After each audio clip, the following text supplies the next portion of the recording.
Hi students, good evening to all of you. I hope you are enjoying summer vacation after your second sem exams. Dear students, మీరందరూ కూడా వేసవి సెలవులను బాగా enjoy చేస్తున్నారు అనుకుంటున్నాను. So ఈ రోజు మనం ఆన్లైన్లో కలుసుకోవడానికి ప్రధానమైన కారణం ఏంటంటే మీకు 3 అంశాలు ప్రతి సెకండ్ సెమ్ తర్వాత ఒకసారి, ఫోర్త్ సెమ్ తర్వాత ఒకసారి, ఫిఫ్త్ సెమ్ తర్వాత ఒకసారి 3 ఇంపార్టెంట్ ప్రాజెక్ట్ వర్క్స్ ఉంటాయి. First project work community service project అంటాము. కమ్యూనిటీ సర్వీస్ ప్రాజెక్ట్ ఇది 100 మార్క్స్ ఉంటుంది. ఇది మీకు సెకండ్ సెమ్ ఎగ్జామ్ అయిపోయినాక సమ్మర్ వెకేషన్లో థర్డ్ సెమ్ స్టార్ట్ కాకముందు ఉంటుంది. సో అదే ఇప్పుడు మీరు చేయబోతున్న ప్రాజెక్టు కమ్యూనిటీ సర్వీస్ ప్రాజెక్ట్ అంటాము. ఇది 100 మార్క్స్ ఉంటుంది, total 100 marks. So third sem fourth sem complete చేసిన తర్వాత ఫోర్త్ సెమ్ తర్వాత సమ్మర్లో మరొక 2 months షార్ట్ టర్మ్ ఇంటర్న్షిప్ అని ఉంటుంది. అందులో భాగంగా మీరు పరిశ్రమలలో నైపుణ్యాలు పెంపొందించుకోవడానికి సంబంధించిన short term internship course.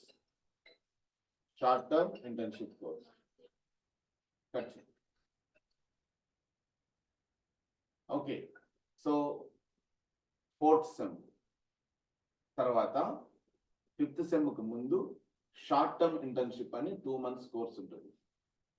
Okay, next fifth sem తర్వాత దాదాపు మీకు 4 months లాంగ్ టర్మ్ ఇంటర్న్షిప్ ఉంటుంది, మూడోది. సో సెకండ్ సెమ్ తర్వాత మీరు చేయబోతున్న దాని పేరు కమ్యూనిటీ సర్వీస్ ప్రాజెక్ట్ అంటాము. ఇది 100 మార్క్స్ ఉంటుంది. మీరు సెకండ్ ఇయర్ కంప్లీట్ చేశాక షార్ట్ టర్మ్ ఇంటర్న్షిప్ అని ఉంటుంది, దానికి 100 మార్క్స్ ఉంటాయి. ఫిఫ్త్ సెమ్ తర్వాత దాదాపు మీరు 4 నెలలు పైగానే మీరు లాంగ్ టర్మ్ ఇంటర్న్షిప్ చేస్తారు, దానికి 200 మార్క్స్ ఉంటాయి. 200 మార్క్స్ టోటల్గా ఈ 3 అంశాలకు కలిపి మీకు 400 మార్క్స్ ఉంటాయి. సో బేసిక్గా మీరు ఈ అంశం తెలుసుకోవాలి. This is the most important thing. సరే, ఏంటి సార్ ఇది? What is community service project?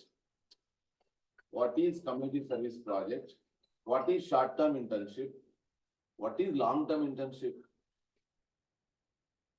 So దీనికి సంబంధించి మనము క్లుప్తంగా తెలుసుకున్నాక కమ్యూనిటీ సర్వీస్ ప్రాజెక్ట్ సంబంధించి డీటెయిల్గా మనం వెళ్దాం. సో కమ్యూనిటీ సర్వీస్ ప్రాజెక్ట్ అంటే మన చుట్టుపక్కల కమ్యూనిటీలో మీరు ఎక్కడైతే నివసిస్తున్నారో ఆ ఏరియాలో అంటే జనరల్గా మనిషి యొక్క మనస్తత్వం ఏంటంటే ఎప్పుడు తన గురించి తాను ఆలోచించుకోవడం, ఇతరుల గురించి ఆలోచించడానికి టైం ఉండట్లేదు. అందుకు ఈ కళాశాల స్థాయిలోనే మనం మన గురించి నిరంతరం ఆలోచించడంతో పాటు పరుల గురించి, మన చుట్టూ ఉండే వ్యక్తుల గురించి, వాళ్ళు ఎదుర్కొంటున్న సమస్యల గురించి, అవి సాంఘిక సమస్యలు కావచ్చు, ఆర్థిక సమస్యలు కావచ్చు, సామాజిక సమస్యలు కావచ్చు, వాతావరణానికి సంబంధించిన సమస్యలు కావచ్చు. ఓకే, ఇట్లా ఎన్నో రకాల సమస్యల పైన మనం అవగాహన చేసుకోవడానికి, ఓకే, తర్వాత మన యొక్క ఏరియాలో మీరు ఎక్కడైతే నివసిస్తున్నారో ఆ ఏరియాలో ఒక చిన్నపాటి ఒక సర్వే, సోషో ఎకనామిక్ సర్వే అంటాం, ఒక సర్వే చేయడానికి, సోషో ఎకనామిక్ సర్వే చేయడానికి, ఆ తర్వాత ఏదైనా ఒక ప్రత్యేకమైన మీకు నచ్చిన అంశం, మీరు ఏదైతే ప్రాబ్లం అనుకుంటున్నారో మీరున్న ప్లేస్లో అక్కడ ఒక టాపిక్ తీసుకొని ఆ టాపిక్ పైన మన కమ్యూనిటీలో ఒక అవేర్నెస్ తీసుకొని రావడం. లేదైనా మీకు ఇంట్రెస్టింగ్ టాపిక్ ఏదైనా ఉంటే కామర్స్ రిలేటెడ్ ఒక టాపిక్ మీద మీరు ఒక షార్ట్ టైప్ రిపోర్ట్ తయారు చేయడం, డేటా కలెక్ట్ చేసి ఈ రకంగా చేసి ఈ మొత్తం టోటల్ ఈ డ్యూరేషన్ మీకున్న మీ కమ్యూనిటీ సర్వీస్ ప్రాజెక్ట్ డ్యూరేషన్లో ఏ వీక్ ఏం చేస్తున్నారు, మొదటి వారం ఏం చేశారు, రెండో వారం ఏం చేశారు, మూడో వారం ఏం చేశారు, నాలుగో వారం ఏం చేశారు. సో ఈ రకంగా ఏ వారం ఏం చేశారనే దానికోసం ఒక లాగ్ బుక్ మీరు మెయింటైన్ చేయాల్సి ఉంటుంది. అది ప్రింట్అవుట్ తీసుకొని ఏ రోజు ఏం చేశారనేది కూడా మీరు రాయాల్సి ఉంటుంది. సో సింపుల్ గా మీకు కమ్యూనిటీ సర్వీస్ ప్రాజెక్ట్ సంబంధించి ఇది ఓకే. ఇక మనము ఇంటర్న్షిప్ సెకండ్ ఇయర్ తర్వాత మనం డిస్కస్ చేసుకుంటాం. లాంగ్ టర్మ్ ఇంటర్న్షిప్ గురించి 5th సెమ్ తర్వాత మనం డిస్కస్ చేసుకుంటాం. బట్ కొంచెం దాని గురించి మీకు చెప్పాలంటే, మీరు ఏదైనా ఒక సంస్థలో, అది రిలయన్స్ స్మార్ట్ కావచ్చు, డిమార్ట్ కావచ్చు, లేదంటే ఒక ఇండస్ట్రీలో కావచ్చు, ఒక అకౌంటెంట్ దగ్గర వర్క్ చేయడం కావచ్చు, లేదంటే ఒక మార్కెటింగ్ మేనేజర్ దగ్గర వర్క్ చేయడం కావచ్చు, అతని దగ్గర నైపుణ్యాలు పెంపొందించుకోవడం, లేదంటే మీరు ఒక టాలీ అకౌంటింగ్ ప్యాకేజ్ ఉంటుంది బీకామ్, ఆ టాలీ నేర్చుకోవడం కావచ్చు. కొన్ని స్కిల్స్, నైపుణ్యాలు, అదనపు నైపుణ్యాలు, మీ చదువుతో పాటు అదనపు నైపుణ్యాలు ప్రాక్టికల్ గా ఇండస్ట్రీతో అకాడమియా లింకప్ పై నేర్చుకోవడానికి సంబంధించిన అంశం అన్నమాట. Okay. So second year 4th sem తర్వాత మీరు ఇంటర్న్షిప్, షార్ట్ టర్మ్ ఇంటర్న్షిప్ అని ఉంటుంది, అందులో మీరు తెలుసుకుంటారు. ఇక లాంగ్ టర్మ్ ఇంటర్న్షిప్ లో సేమ్ ఇదే అంశాలనే ఇంకొంచెం ఎక్కువ రోజులు మీకు బాగా ఆ పాటికి మీరు 2 months షార్ట్ టర్మ్ ఇంటర్న్షిప్ చేయగలిగితే, దాని ద్వారా మీరు ఇంకా నేను ఏ నైపుణ్యాలు నేర్చుకుంటే బాగుంటుంది అనేది మీకై మీరు తెలుసుకొని, మీరు ఆ 4 months పైగా ఉండే లాంగ్ టర్మ్ ఇంటర్న్షిప్ లో మీరు మరికొన్ని అదనపు నైపుణ్యాలు మీకు పెంపొందించుకోవడానికి అవకాశం ఉంటుంది. Okay. So my dear students, మనం ఈ రోజున కమ్యూనిటీ సర్వీస్ ప్రాజెక్టులో ఏ అంశాలపైన మీరు వర్కౌట్ చేయాల్సి ఉంటుంది సమ్మర్ వెకేషన్ లో. చాలా మంది జనరల్ గా మనము ఎండాకాలం అంటే ఇంకా పల్లెల్లో పిల్లలు జనరల్ గా క్రికెట్ ఆడడము ఇట్లాంటివన్నీ చేస్తుంటారు. బట్ డైలీ మీరు ఒక 1 hour కేటాయిస్తే చాలు, మీ కమ్యూనిటీ సర్వీస్ ప్రాజెక్టు ఎక్సలెంట్ గా కంప్లీట్ చేయగలుగుతారు. సో ఏ అంశాలపైన మనము కమ్యూనిటీ సర్వీస్ ప్రాజెక్ట్ చేయాలి అనేదే ఈ రోజు ఈ అంశం. దాని గురించి మనం డిస్కస్ చేసుకోబోతున్నాం. Right. So now I shall go to share a file to you, and this is the downloads కి వెళ్తున్నాను. డౌన్లోడ్స్ లో guide lines,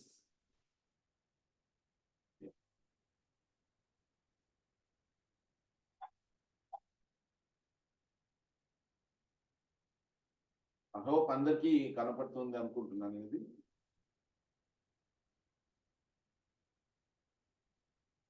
guide lines for community service project అని ఇది ఉన్నది. ఓకే. సో మార్గదర్శకాలు, కమ్యూనిటీ సర్వీస్ ప్రాజెక్ట్ చేయడానికి సంబంధించిన మార్గదర్శకాలు. సో ఎవరు ఈ ప్రోగ్రామ్ డిజైన్ చేశారు అంటే, మన AP state council of higher education, యాప్సీ అంటారు. Andhra Pradesh state council for higher education, short form లో దీన్ని యాప్సీ అని పిలుస్తాము. ఓకేనా. ఇది మొత్తం మన కళాశాల వ్యవస్థకు టోటల్ గా సిలబస్ డిజైన్ చేస్తుంది. సబ్జెక్ట్స్ సిలబస్ డిజైన్ చేసే అథారిటీ అంతా కూడాను యాప్సీ కలిగి ఉంటుంది. ఓకే. సో వీళ్ళు డిజైన్ చేసిన తర్వాత మనకు మరొక ఇంపార్టెంట్ మన డిపార్ట్మెంట్, మన collegiate, commissioner of collegiate education అంటాము, సిసిఈ అంటాం. Commissioner of collegiate education. Commissioner of collegiate education అనేది మరొక ఇంపార్టెంట్ వింగ్ డిగ్రీ స్టూడెంట్స్ సంబంధించి. సో ఈ సంస్థ ఆధ్వర్యంలో మనము ఎగ్జిక్యూట్ చేస్తామన్నమాట యాప్స్ డిజైన్ చేసిన ఆ ప్రోగ్రామ్. సరే, ఇంట్రడక్షన్, పరిచయం ఏంటి సిఎస్పి అనేది, తర్వాత ఆబ్జెక్టివ్స్, ఈ సిఎస్పి యొక్క లక్ష్యాలు ఏంటి, ఏ రకంగా దీన్ని అమలు పరచాలి, implementation of community service project, procedure, పాటించాల్సిన పద్ధతి. సో ఈ కమ్యూనిటీ సర్వీస్ ప్రాజెక్ట్ చేయడం వల్ల మనము ఎలాంటి అంశాలు మనకు లభిస్తాయి, అవుట్కమ్స్, ఫలితం ఏంటి, ఎక్స్పెక్టెడ్ అంటే ఎలాంటి ఫలితాన్ని మనం ఆశించవచ్చు. Time frame for the community service project. ఈ కమ్యూనిటీ సర్వీస్ ప్రాజెక్ట్ చేయడానికి టైం ఫ్రేమ్, ఫస్ట్ వీక్ ఏం చేయాలి, సెకండ్ వీక్ ఏం చేయాలి అని. తర్వాత మీరు ఈ ప్రాజెక్ట్ రిపోర్ట్ తయారు చేస్తారు. ఆ రిపోర్ట్ తయారు చేసిన తర్వాత దాన్ని మూల్యాంకనం చేయాలి, అసెస్మెంట్. దానికి ఒక పద్ధతి ఉంటుంది. ఈ కమ్యూనిటీ సర్వీస్ ప్రాజెక్టును సిఎస్పి అంటాం. C for community, S for service, P for project. ఈ కమ్యూనిటీ సర్వీస్ ప్రాజెక్టు మూల్యాంకనం చేయడానికి ఒక మెథడాలజీ ఉంటుంది.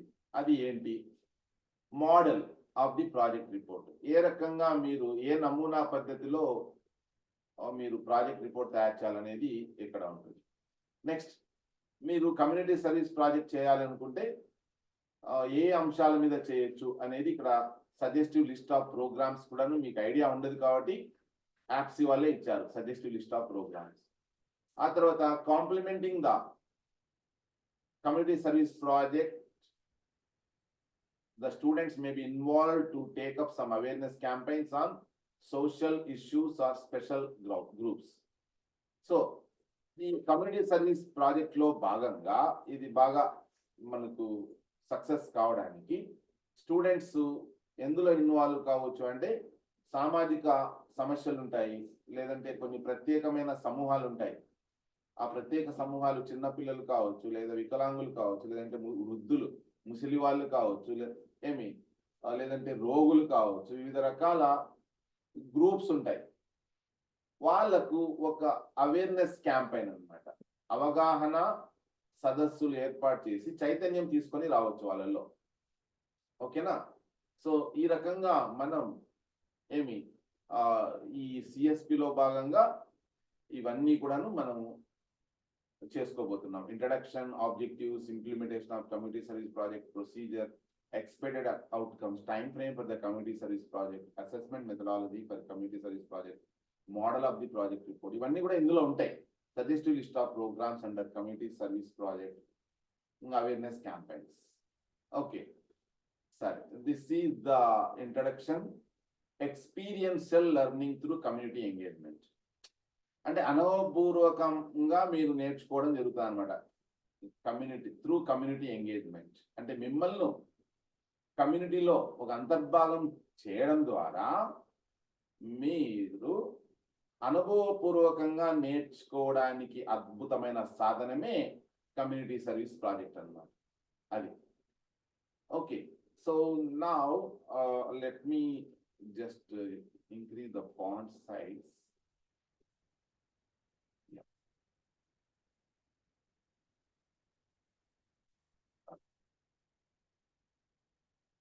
పెద్ద కనపడుతుంది అనుకుంటా కదా ఇది ఇప్పుడు. ఓకే, సో అదే మీనింగ్ అంటే ఏమి, ఎక్స్పీరియన్షియల్ లెర్నింగ్, అనుభవపూర్వకంగా మీరు నేర్చుకుంటారు. ఓకే, సో మీరే ఇన్వాల్వ్ అవుతారు అందులో. అది దాంతో పాటుగా కమ్యూనిటీ డెవలప్మెంట్ కూడా మీరు తోడ్పాటును అందిస్తారు. ఓకే, సో ఇందులో ఇక్కడ community service project involve students in community development. అంటే కమ్యూనిటీ డెవలప్ కావడం, కమ్యూనిటీ అంటే ఏమి, మనం ఎక్కడైతే ఉంటున్నామో అక్కడ ఉండే మొత్తం సమూహం అన్నమాట. టోటల్ ఒక కాలనీ ఉంటుంది, ఆ కాలనీలో వివిధ రకాల క్యాస్ట్లుతో కూడిన కుటుంబాలు ఉంటాయి. సో అదంతా కలిపి కమ్యూనిటీ అంటాం. ఒక ఊరు అనుకోవచ్చు మీరు. ఓకేనా?